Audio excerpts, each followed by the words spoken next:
Assalamualaikum warahmatullahi wabarakatuh. Pada kesempatan kali ini, kami dari kelompok 5B akan membawakan sebuah presentasi yang berjudul Penegakan Hukum Lingkungan terhadap Kasus Kebakaran Hutan dan Lahan di Kawasan Taman Nasional Bromo. Namun, sebelum itu, izinkan kami memperkenalkan diri.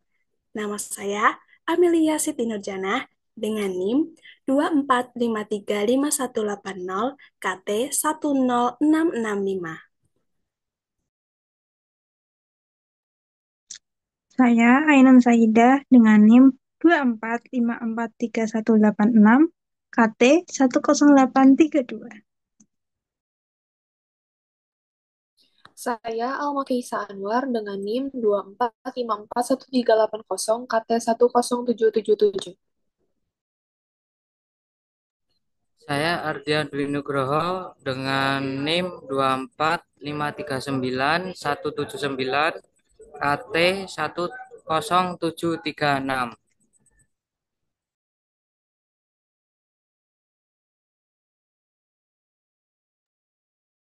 Saya Belvai Marta Jacinda dengan NIM 2454291 KT 10816.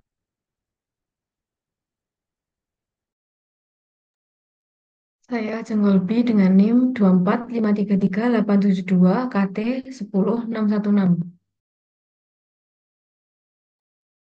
Saya Diaji Nirma Yunita dengan NIM 245445752 KT 10888.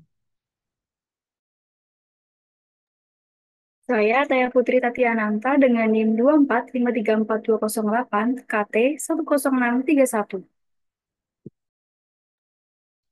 Saya Ayunda Nesa Adelin dengan NIM 24536 204 KT 10686.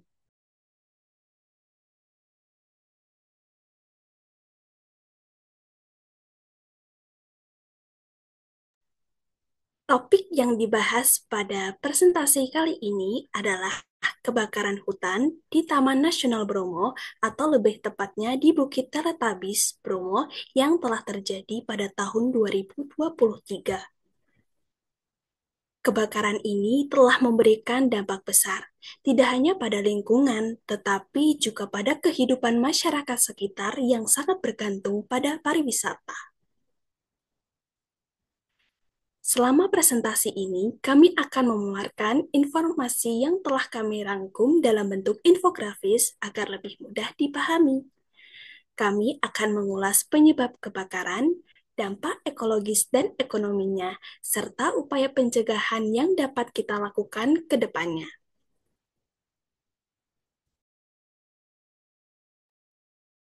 Kebakaran hutan dan lahan di kawasan Tanah Nasional Bromo menyebabkan gangguan abiotik, meliputi kekeringan panjang yang memperburuk kondisi vegetasi di kawasan hutan Bromo.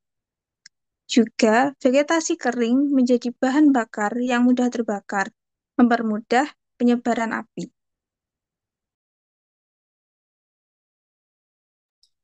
Selanjutnya ada gangguan antroposentrik, penyebab langsung dari aktivitas manusia.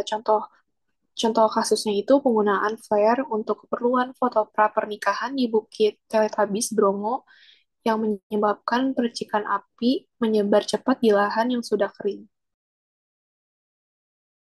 Yang kedua yaitu kurangnya kepatuhan terhadap peraturan.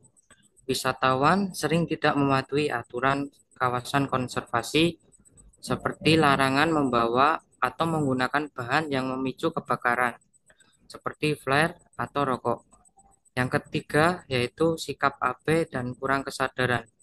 Banyak wisatawan atau pelaku kegiatan tidak menyadari risiko yang mereka bawa ke dalam ekosistem sensitif, terutama di musim kemarau di mana vegetasi sangat mudah terbakar.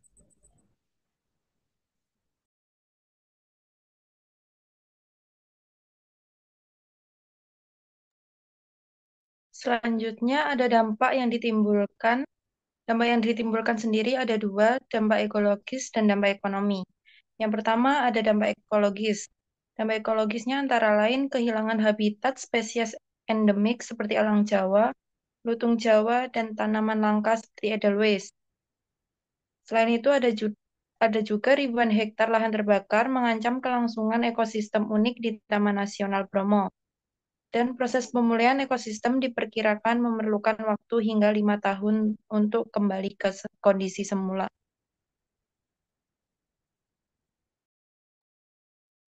Selanjutnya ialah dampak ekonomi, di mana penutupan kawasan wisata Bromo selama kebakaran mengakibatkan kerugian ekonomi besar. Kerugian sektor pariwisata diperkirakan mencapai 89,7 miliar akibat hilangnya pendapatan dari tiket wisata dan pengeluaran wisata selama 13 hari penutupan. Dampak besar terhadap pendapatan masyarakat lokal yang bergantung pada industri pariwisata di Bromo. Adapun pencegahan dan penanganan yang dapat dilakukan. Yang pertama, sosialisasi edukasi kesadaran lingkungan. Upaya, upaya edukasi intensif yang ditujukan kepada masyarakat dan wisatawan mengenai risiko penggunaan properti yang berbahaya, seperti flare di kawasan hutan yang rawan kebakaran. Sosialisasi berkala melalui kampanye lingkungan dapat meningkatkan pemahaman dan kesadaran publik terhadap potensi bahaya kebakaran dan dampak ekologisnya. Selanjutnya yang kedua yaitu dalam penegakan hukum meliputi implementasi hukum yang lebih ketat terhadap pelanggar dengan hukuman yang jelas dan tegas seperti yang tercantum dalam Undang-Undang Kehutanan. Kemudian peningkatan kapasitas aparat penegak hukum untuk menindak secara efektif segala bentuk pelanggaran lingkungan yang berpotensi menimbulkan kebakaran. Yang ketiga yaitu dalam pengelolaan wisata yang lebih berkelanjutan, yaitu dengan cara memperketat pengawasan dengan membatasi jumlah pengunjung di area rawan kebakaran dan menerapkan aturan ketat terkait penggunaan properti yang berpotensi menimbulkan api, dan juga penetapan zona aman di kawasan wisata dan pemantauan ketat terhadap aktivitas pengunjung diperlukan untuk mengurangi risiko kebakaran yang disebabkan oleh kelalaian manusia. Selanjutnya yaitu penetapan teknologi untuk pemantauan.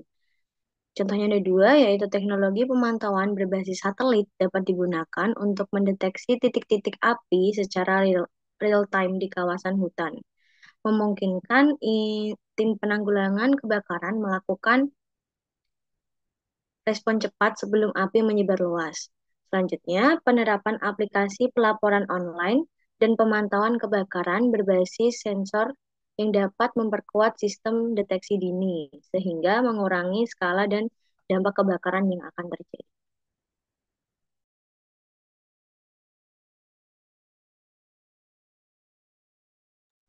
Berdasarkan presentasi yang telah dilakukan, dapat ditarik kesimpulan yaitu interaksi antara gangguan abiotik dan antroposentrik di kawasan hutan Bromo memperburuk risiko kebakaran yang mengancam ekosistem dan ekonomi lokal. Kekeringan panjang yang mengakibatkan vegetasi menjadi kering, ditambah dengan perilaku manusia yang tidak patuh terhadap aturan, seperti penggunaan flare untuk foto di Bukit Teletubbies, menjadi faktor pemicu utama kebakaran. Dampak ekologisnya sangat besar dengan kerugian habitat spesies dan ekosistem yang memerlukan waktu untuk pulih. Pencegahan kebakaran memerlukan pendekatan yang komprehensif, meliputi edukasi publik tentang risiko kebakaran, penegakan hukum yang lebih tegas terhadap pelanggar, serta pengelolaan wisata yang berkelanjutan dengan pengawasan ketat terhadap aktivitas wisatawan. Teknologi pemantauan berbasis satelit dan sensor juga dapat meningkatkan sistem deteksi dini dan respon cepat sehingga mengurangi potensi dan dampak kebakaran hutan. Sekian dari presentasi kami. Adapun kurangnya kami mohon maaf. Wassalamualaikum warahmatullahi wabarakatuh.